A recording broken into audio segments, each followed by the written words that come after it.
Hello student, आज हम by molecular nucleophilic substitution reaction पढ़ेंगे और मैं एक एक स्टेप आपको बताऊंगी और पूरी कोशिश करूंगी कि आपको पूरी अच्छी तरीके से ये SN2 रिएक्शन समझ में आ जाए। ठीक है, तो चलिए स्टार्ट करते हैं। SN2 रिएक्शन, SN2 रिएक्शन में two means bimolecular. Bimolecular means two molecules are there. Reactant के टू मॉलिक्यूल्स होंगे स्लो स्टेप में। ठीक है, bimolecular and nucleophilic as for substitution reaction. तो bimolecular nucleophilic substitution reaction, SN2 reaction. तो SN2 reaction समझने के लिए हम एक रिएक्शन का एग्जाम्पल लेते हैं। सपोज यहाँ पर हमने लिया suppose CH3Cl methyl chloride aqueous NaOH। Aqueous NaOH means NaOH को हमने वाटर में डिजोल्व किया हुआ। ठीक है, मेथिल क्लोराइड एक्वस NaOH से रिएक्ट कर रहा है तो क्या फॉर्म होगा? मेथेनॉल CH3OH और सोडियम क्लोराइड। ये रिएक्शन है। अब इस रिएक्शन की SN2 रिएक्शन को समझने के लिए हम इस रिएक्शन की मैकेनिज्म देखते हैं कि ये रिएक्शन कैसे होती है। ठीक है, चलिए देखते हैं। तो इस रिएक्शन में SN2 में ये CH3 मॉलिक्यूल है। न्यूक्लियोफाइल, न्यूक्लियोफाइल पे कैसा चार्ज होता है? Nucleophile means nucleus loving. तो न्यूक्लियस लविंग यानी उस पर नेगेटिव चार्ज होगा। तो इसमें न्यूक्लियोफाइल कौन सा है? न्यूक्लियोफाइल है OH माइनस। ठीक है, ये OH माइनस, NaOH ब्रेक होगा Na प्लस और OH नेगेटिव। तो ये OH माइनस जो है ये न्यूक्लियोफाइल की तरह एक्ट करेगा। तो OH minus is a nucleophile in this reaction. तो ये सबस्ट्रेट यानी CH3Cl पे ये न्यूक्लियोफाइल अटैक करेगा। तो क्या होगा भाई? होगा क्या? पहले ये बॉन्ड तो ब्रेक हो, CH3 और Cl के बीच का बॉन्ड तो ब्रेक हो। तो क्या हो रहा था कि ये CH3 और Cl का बॉन्ड ब्रेक हो रहा था। अभी पूरी तरीके से ब्रेक नहीं हुआ था, अभी ब्रेक हो ही रहा था। और OH ने आके, OH को इतनी जल्दी थी कि OH ने आके बैक साइड से अटैक कर दिया। अभी ये बॉन्ड ब्रेक नहीं हुआ, बात को समझिए। अभी ये बॉन्ड ब्रेक नहीं हुआ है, ब्रेक हो रहा है और OH ने आके बैक साइड से इस पे अटैक कर दिया। तो उससे क्या होगा कि एक ट्रांजिशन स्टेट बनेगी। ट्रांजिशन स्टेट मीन्स एक बीच की स्टेट बनी। ये हमारा CH3 और ये Cl अभी ब्रेक हो रहा है और ये OH ने बैक साइड से आके अटैक कर दिया। इसको हम कहते हैं ट्रांजिशन स्टेट।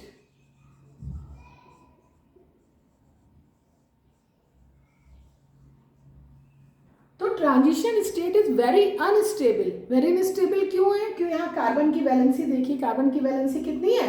1 2 3 4 और 5, लेकिन कार्बन की वैलेंसी होती कितनी है? 4। तो ट्रांजिशन स्टेट बहुत अनस्टेबल है। ट्रांजिशन मीन्स बीच की स्टेट। ठीक है, ये रिएक्टेंट है और ये फाइनली प्रोडक्ट बनेगा। तो रिएक्टेंट और प्रोडक्ट के बीच की कौन सी स्टेट है वो से हम क्या कहते हैं? Transition state. तो ये ट्रांजिशन स्टेट। अब transition state is very unstable, बहुत अनस्टेबल है। तो क्या होगा? ये फिर किस में कन्वर्ट होगी? प्रोडक्ट में। और प्रोडक्ट, मेन प्रोडक्ट हमारा हो गया CH3OH। और ये Cl मॉलिक्यूल, Cl माइनस जो है ये Na से रिएक्ट करके बाद में क्या बना लेगा? NaCl। फिर से समझते हैं इसको। यहाँ पे स्लो स्टेप क्या क्या हुआ?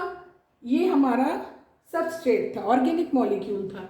इस पे न्यूक्लियोफाइल कौन सा है? OH माइनस ने आके अटैक किया। तो पहले बॉन्ड तो ब्रेक हो कार्बन और Cl के बीच का, लेकिन अभी बॉन्ड ब्रेक हो रहा था, तब तक OH ने आके बैक साइड से अटैक कर दिया। तो एक ट्रांजिशन स्टेट फॉर्म हुई और transition state is very unstable. Unstable थी ट्रांजिशन स्टेट और उसके बाद ये प्रोडक्ट बना। तो जरा अब इसके मेन स्टेप हम लोग डिस्कस करेंगे कि क्या क्या हुआ इस SN2 रिएक्शन में। इसको SN2 क्यों कह रहे हैं? ठीक है, तो इसके मेन स्टेप के लिए रिएक्शन समझ में आई आप लोगों को? तो इसका फर्स्ट पॉइंट है bye molecular nucleophilic substitution reaction. Bye molecular nucleophilic को मैं NS लिख दे रही, N means nucleophilic, S means substitution. Biomolecular क्यों कह रहे हैं? क्यों? क्योंकि इसमें स्लो स्टेप में, रेट डिटरमाइनिंग स्टेप में जरा चेक करिए कि रिएक्टेंट के कितने मॉलिक्यूल पार्टिसिपेट कर रहे हैं। यहाँ पे रिएक्टेंट के 2 मॉलिक्यूल, एक CH3Cl और ये OH नेगेटिव, 2 मॉलिक्यूल्स आ गया, 2 मॉलिक्यूल है यहाँ पे रिएक्टेंट के, ठीक है। It means rate of reaction जो है किस पे डिपेंड करेगी? हाँ, इन दोनों की कंसंट्रेशन पे डिपेंड करेगी। इसलिए ये कैसी रिएक्शन है? Bimolecular. Bi means 2 molecules are there, एक तो CH3Cl और एक OH माइनस है, इसलिए ये बाई मॉलिक्यूलर। और न्यूक्लियोफिलिक क्यों? क्योंकि न्यूक्लियोफाइल अटैक कर रहा है, तो bimolecular nucleophilic substitution reaction. ये पॉइंट समझ में आया आपको? चलिए सेकेंड पॉइंट पे आते हैं। Transition state is form in this reaction. वो तो हम लोग को दिख ही रहा है कि हाँ भाई ट्रांजिशन स्टेट फॉर्म होती है, जो किसके किसके बीच होती है भाई? ट्रांजिशन स्टेट किसके किसके बीच होती है? और बहुत अनस्टेबल होती है, और रिएक्टेंट और प्रोडक्ट के बीच की स्टेट है ट्रांजिशन स्टेट बनती है बायोमोलिकुलर रिएक्शन में। और क्या होता है भाई बायोमोलिकुलर में? एक बहुत इंपॉर्टेंट वर्ड है, बहुत important, inversion in configuration. Inversion in configuration, इसका मीन्स क्या हुआ?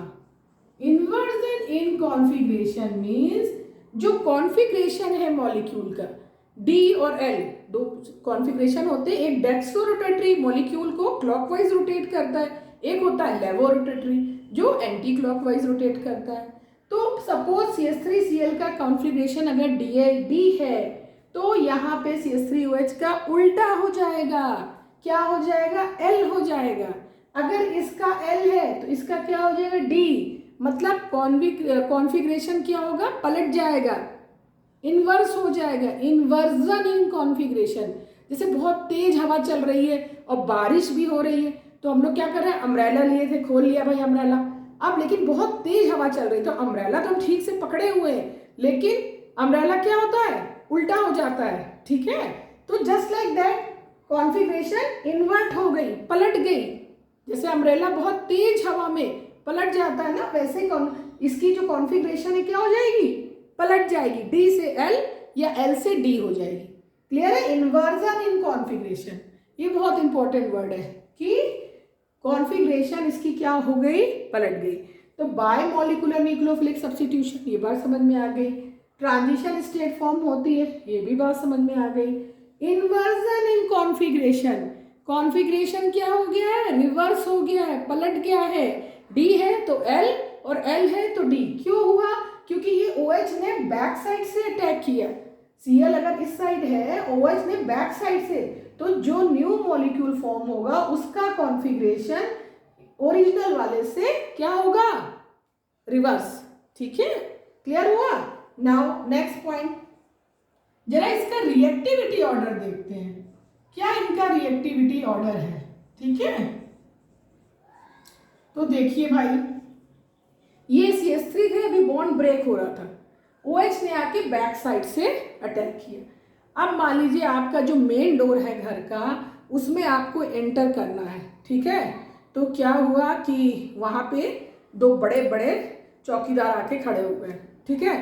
तो अगर वो चौकीदार थोड़े पतले पतले हैं तो आपको एंटर करने में आराम रहेगा, आप आराम से मेन डोर से एंटर हो जाएंगे। अब लेकिन वो थोड़े बाहुबली टाइप है, कुछ थोड़े स्ट्रॉन्ग बॉडी बिल्डर है, तो क्या होगा?